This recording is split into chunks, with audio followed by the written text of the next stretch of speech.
नमस्कार मेरे प्यारे साथियों, मैं डीपी आज एक नए वीडियो के साथ आप लोगों के सामने हूं और मेरा ये वीडियो आज एस जयशंकर के मॉस्को दौरे से संबंधित है। साथियों, हम सभी लोग जानते हैं कि यूएस ने इंडिया पर बहुत हैवी टैरिफ लगा दिया है, 50% का करीब लगाया है और एडिशनल टैरिफ वगैरह लगाने की बात कर रहा है। इससे इंडिया को का जो यूएस में जो मार्केट एक्सेस था वो कम हो गया है। अर्थात भारतीय सामान जब महंगा हो जाएगा तो वहाँ की मार्केट में बिकेगा ही नहीं, फिर हमें वहाँ भेजने का कोई मतलब नहीं रहेगा यूएसए में। समझ रहे हैं? अब यहाँ पर एस जयशंकर जी का दौरा होता है मॉस्को के लिए। 19 तारीख को 19 अगस्त को जाते हैं। ठीक है, उनकी बातचीत होती है अपने रसिया के जो फर्स्ट डिप्टी पीएम हैं डेनिस मैंटुरोव के साथ। यहाँ पर उनके साथ जो बातचीत होती है कई अखबारों में है, पेपर्स में है, द हिंदू में भी है, आज छपा हुआ है, टाइम्स ऑफ इंडिया में भी आर्टिकल आया हुआ है। द हिंदू की आर्टिकल का जो हेडलाइन है वो ये है, Jaishankar meets Russian president Putin, discuss Indo Russia ties. ऐसे ही टाइम्स ऑफ इंडिया में भी है। मैंने इसको लिया है एनडीटीवी और एएनआई से। एनडीटीवी की हेडलाइन है 21 का है, मतलब आज ही का, needs to address trade imbalance between India and Russia. ये हेडलाइन है। उसके नीचे आर्टिकल में बहुत सारी बातें लिखी हुई हैं।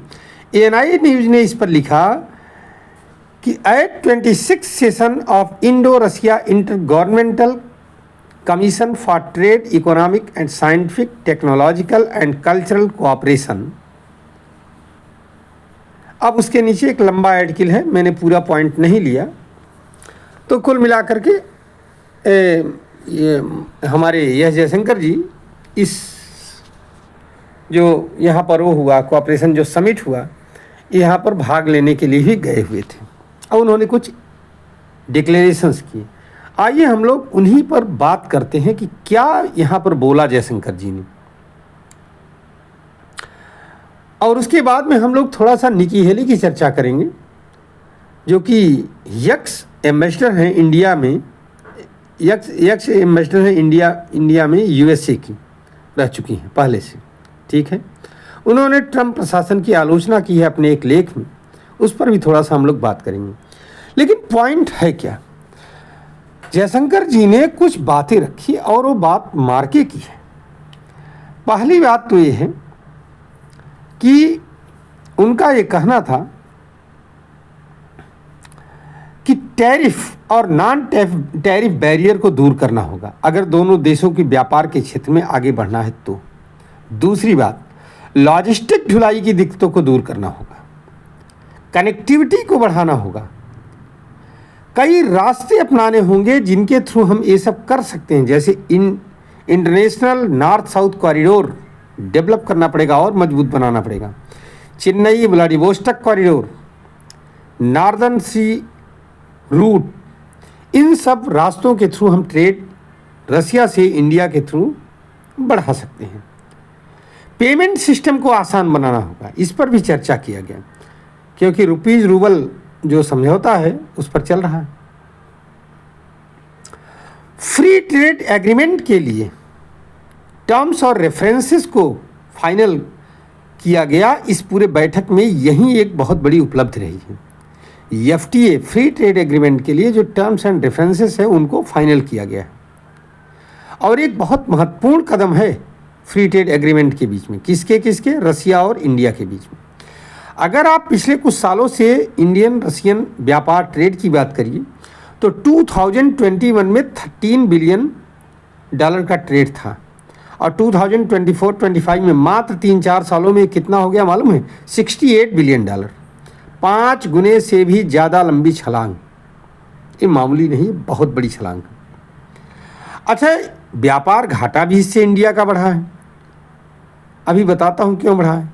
2021 में $6.6 बिलियन का व्यापार घाटा था इंडिया और यूएसए के बीच में, इंडिया और रसिया के बीच में। 2024-25 में ये बढ़कर के 59 बिलियन का हो गया, मतलब $58.9 बिलियन का है करीब। तो उसको $59 बिलियन कहा जा रहा है। इसका कारण क्या है? कारण यह है कि भारत तो भारी मात्रा में तेल और प्राकृतिक गैस रसिया से ले रहा है, लेकिन रसिया जो है भारत से बहुत कुछ चीज़ें नहीं खरीदता है। इसी पर फोकस करते हुए जयशंकर जी ने कहा कि रूस को भारत के सामानों के लिए अपने दरवाजे खोलने चाहिए। दूसरी बात, इंडिया रसिया बिजनेस फोरम को संबोधित जब किया, वहीं जो मैंने बताया कौन सा था कि India Russia inter governmental commission for trade, economic, scientific, technological and cultural cooperation forum है। इसको संबोधित करते हुए इन्होंने कहा,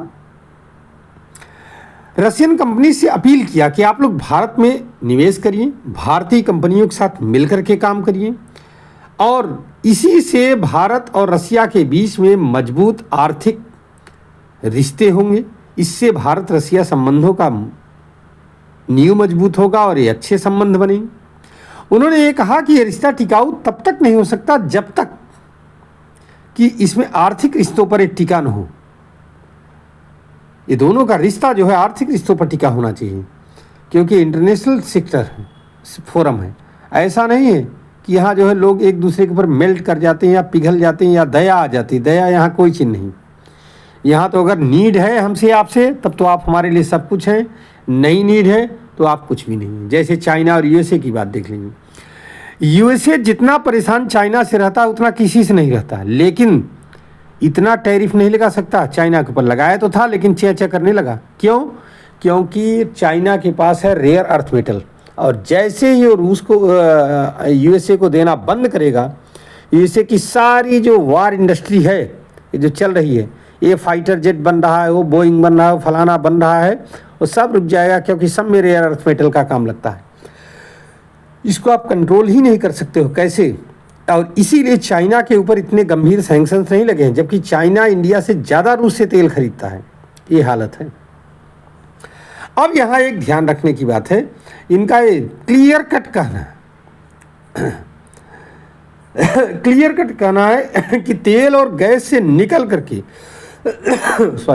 हमें आईटी, फार्मा, एग्रीकल्चरल, टेक्नोलॉजी आदि के सेक्टर में भी आपस में इन्वॉल्व होना चाहिए। साथियों, आपको मालूम होना चाहिए कि ये किस माहौल में बातचीत हो रही है।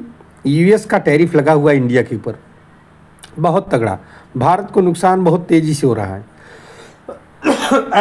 ऐसे माहौल में जयशंकर ने कहा कि किसी भी तरीके से व्यापार घाटा को हमें कम करना पड़ेगा। इंडिया रसिया व्यापार घाटे को अगर नहीं कम कर पाए तो दोनों देश पश्चिमी देशों के दबाव का सामना नहीं कर पाएंगे। ये ध्यान रखिएगा।